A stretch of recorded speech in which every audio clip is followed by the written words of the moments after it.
présente aujourd'hui notre 374e journal de bord. Jean-Marie Le Pen, bonjour. Bonjour. Alors, conséquent à la tempête Xynthia, qui avait causé la mort par noyade de 29 personnes, le procès du maire de la commune de la Faute-sur-Mer a débuté. Le maire encourt 5 ans de prison s'il est déclaré responsable, donc coupable. Qu'en pensez-vous? Je trouve ça assez choquant.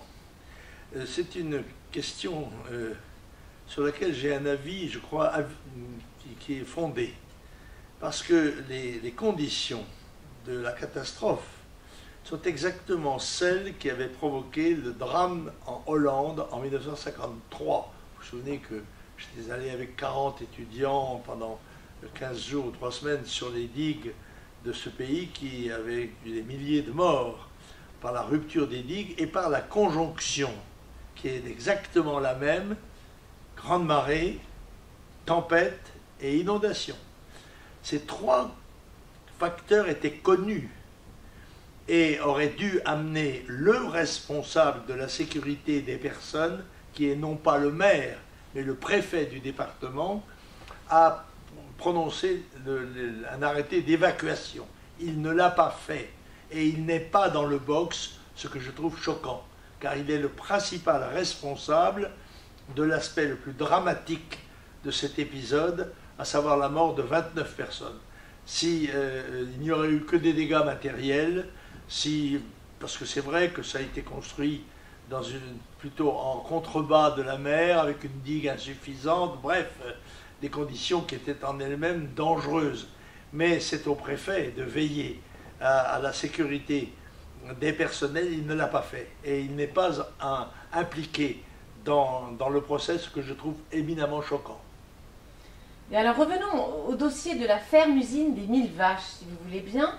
Pourquoi tant de remue-ménage et qui met-elle réellement en danger? Écoutez, n'est-ce pas, cette manière de produire dans l'agroalimentaire de façon industrielle est d'abord contraire à nos traditions et elle est, selon moi, contraire à la vision que l'on doit avoir du monde animal.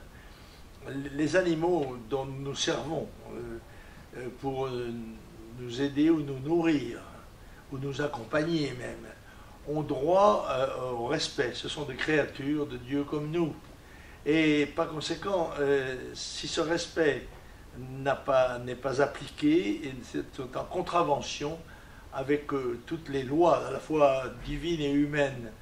Et je crois que la vache, le porc, le poulet ont le droit aussi de voir le ciel, de sentir le vent, la pluie, quelquefois. Et donc les mettre dans des batteries, n'est-ce pas, comme des machines à produire le lait, par exemple, en ce qui concerne les vaches, me semble tout à fait insupportable et ne doit pas être accepté. Et les gens qui s'opposent à cela, à mon avis, ont raison.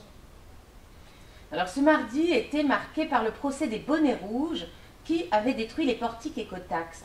1 an ferme ont été requis par l'avocat général à l'encontre de 4 d'entre eux. Quelle est votre réaction? Je pense que les bonnets rouges auraient dû venir torse nu, surtout si c'était des femmes, parce qu'à ce moment-là, peut-être auraient-ils été graciés ou en tous les cas relaxés par le tribunal, puisque quand on met en face l'une de l'autre les 2 réquisitions, enfin, il n'y a pas encore de condamnation pour les bonnets rouges, mais avec l'affaire de Notre-Dame, où les femelles sont venues insulter à la fois la religion et faire des dégâts, ceci a été considéré comme une vétille par le tribunal qui a été plus loin. Il a condamné le service d'ordre qui les avait expulsés. On a la justice que l'on mérite, n'est-ce pas? Oui, alors après les 100 ans de François Hollande, les femmes illettrées de Macron, le mépris des gens du peuple est-il propre à la socialie, Jean-Marie Le Pen? Je crois que oui. Moi, je suis frappé parce que j'ai souvent eu des confidences de membres du personnel qui m'ont dit de tous les élus, ceux qui sont le plus haïssables parce que le plus méprisant à l'égard des gens du personnel, ce sont les socialistes. Très souvent, ce sont des parvenus. Ce sont bien souvent des petits ou des hauts fonctionnaires qui se croient héritiers de ce qu'ils pensent être l'attitude de la noblesse, alors qu'en effet, alors qu'au contraire, la noblesse se targuait justement de gestes de courtoisie à l'égard des plus humbles. Et c'est cela, je crois, qui est insupportable dans le langage des socialistes et dans leur attitude générale. Alors, toujours parlant des socialistes, avez-vous suivi la conférence de presse du président Hollande hier? Oh oui, j'ai eu cette patience, parce que ça a duré 2 heures. C'était très long, beaucoup trop long, selon moi, pour que la conférence de presse soit efficace. Mais de toute évidence, c'était un point de passage obligé de mi-mandat. Le président s'y était engagé, et donc il faisait une espèce de bilan de son activité. Certes, il n'a pas réussi grand-chose, mais il a tenté. Il a essayé. Il m'a donné l'impression de quelqu'un qui n'y croyait plus trop lui-même et qui attend de je ne sais qui, de Obama, du ciel, s'il y croit, ou de je ne sais quelle force extérieure, la chance qui lui permettrait de s'en sortir de façon convenable. Et je crois que c'est un espoir qui sera déçu, en même temps d'ailleurs que nos intérêts. Alors, les médias entretiennent le suspense quant au retour de Nicolas Sarkozy. Y croyez-vous? C'est l'éternel retour. Titre d'un film célèbre. Oui, M. Sarkozy, ayant accumulé un certain nombre de fautes capitales au cours de son quinquennat, devrait avoir la pudeur de rester discret, puisqu'il a eu la chance, somme toute, de s'en sortir pour l'instant, sans condamnation, non pas sans poursuite, puisqu'il est impliqué dans toute une série de scandales divers, mais ce que moi je ne peux pas lui pardonner, ainsi d'ailleurs qu'à M. Juppé, un autre impétrant, c'est leur politique en Libye. Car ces gens-là ont amené en Libye le chaos, l'anarchie et la dictature des djihadistes. Je rappelle, j'ai encore dans l'oreille l'appel angoissé de M. Juppé au moment où les blindés de Kadhafi allaient écraser les djihadistes dans Benghazi, suppliant d'intervenir, qu'il y allait y avoir des flots de sang, que c'était épouvantable.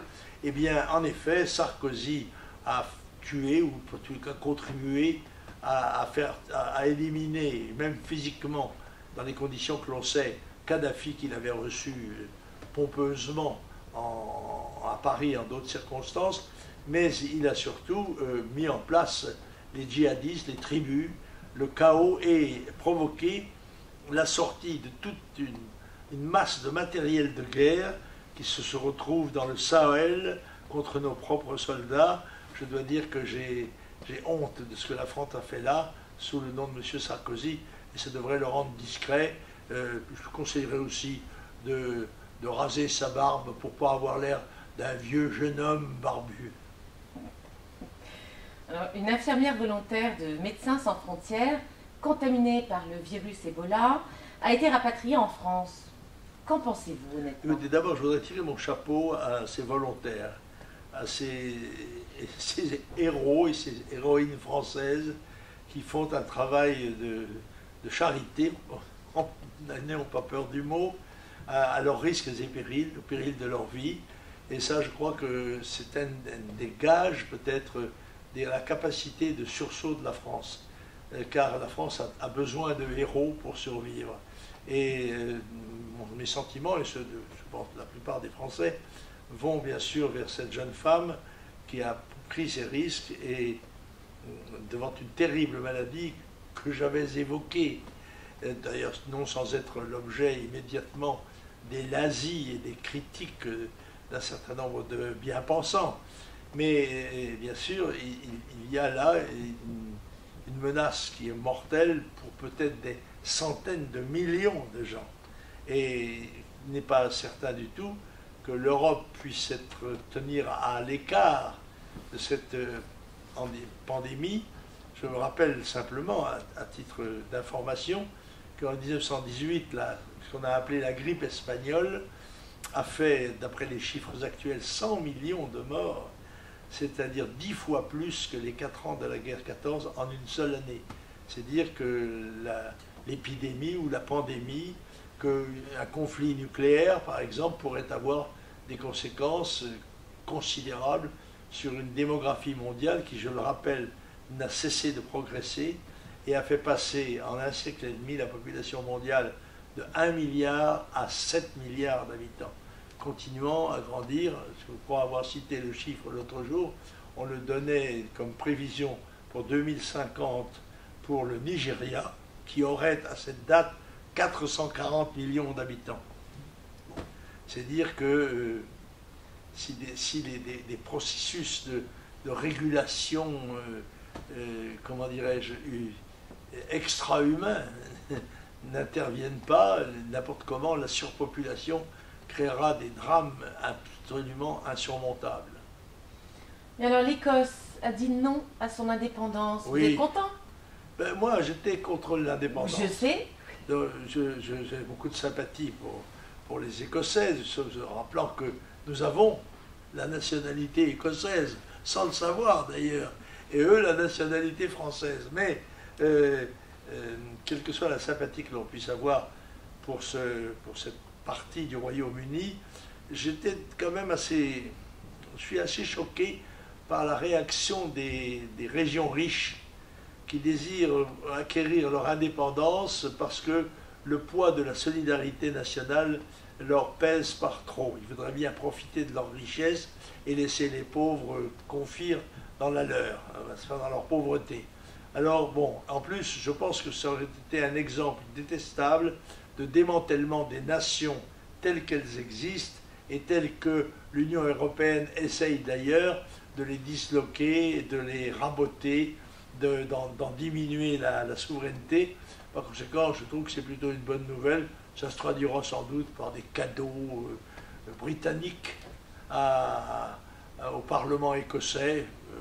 Oui, c'est ce qu'a commencé à promettre ce matin, d'ailleurs, David Cameron. On a échappé au pire, si j'ose dire. Le pire n'est pas toujours certain. La preuve, c'est qu'à un moment donné, on a eu Hollande au lieu d'avoir DSK. En effet. Alors, 15 condamnés à de lourdes peines de prison réclament leur propre euthanasie en Belgique. Que pensez-vous de cela? Oui, c'est un phénomène qui est connu dans l'univers pénitentiaire. On sait que le suicide est pour un certain nombre de condamnés, pas toujours à des peines très lourdes d'ailleurs, d'échapper à ce destin qui, il faut le dire, est cruel. Il est le prix de leur faute, de leur crime, mais il n'en reste pas moins que c'est une réalité cruelle. Et que certains souhaitent se voir débarrassés de la vie quand ils sont condamnés à 20, 30 ou plus, c'est une aspiration qu'on peut comprendre, mais que nous n'avons pas le droit de satisfaire. Bien, alors Paris enverra des drones ainsi que des soldats en Ukraine dès demain. Vous n'approuviez pas notre intervention militaire dans le problème ukrainien. Qu'en est-il à ce jour? Ce que je ne comprends pas bien, c'est comment le gouvernement français et son président de la République peuvent continuer à s'engager sur d'innombrables théâtres d'opérations extérieures, même de façon symbolique plutôt que réelle, alors qu'on diminue les crédits militaires, on diminue les effectifs militaires. Nous sommes engagés en Centrafrique, nous sommes engagés dans le Mali, dans le Sahel. Nous voulons aider l'Irak militairement, en tous les cas par les offensives aériennes, et nous avons aussi des intentions pour l'Ukraine. Je pense que la France gagnerait le gouvernement français gagnerait à avoir une attitude de réserve plus marquée et ne pas suivre les yeux fermés automatiquement en les attendant d'ailleurs les ordres et puis les compliments de M. Obama. Après tout, les Américains sont responsables de ces situations. Je parle de l'Irak, ils y sont directement responsables. C'est donc à eux principalement de faire face aux conséquences qu'ils ont déclenchées. Bon. Deuxièmement, en Ukraine, c'est le même cas. Ce sont eux qui ont encouragé, qui poussent les Ukrainiens à des positions irrédentistes, en quelque sorte, très fermes. Je reconnais le droit des Ukrainiens à avoir une nation ukrainienne, c'est sûr.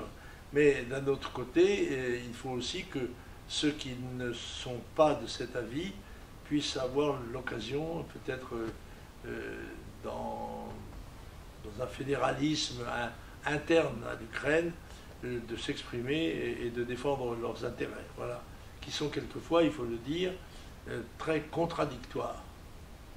Vos lectures, Jean-Marie Le Pen? Eh bien, je suis en train de lire le livre de monsieur Moati, qui s'appelle Le Pen, vous et moi. Je suis assez déçu, d'ailleurs, je dois dire, le livre n'est pas bon, à mon avis, mais il a un énorme mérite. C'est qu'il contient l'aveu par M. Moati lui-même que pendant 25 ans, c'est cet homme qui se définit lui-même comme un adversaire du Front National, a pu librement circuler partout au Front National, filmer, enregistrer, interviewer, écouter. Par conséquent, si ce livre n'avait servi qu'à cela, il aurait déjà rempli un office très, très important. Pour le reste, j'en parlerai quand je l'aurai terminé, parce que je n'ai pas tout à fait fini. L'opinion que j'ai n'est pas très favorable au départ.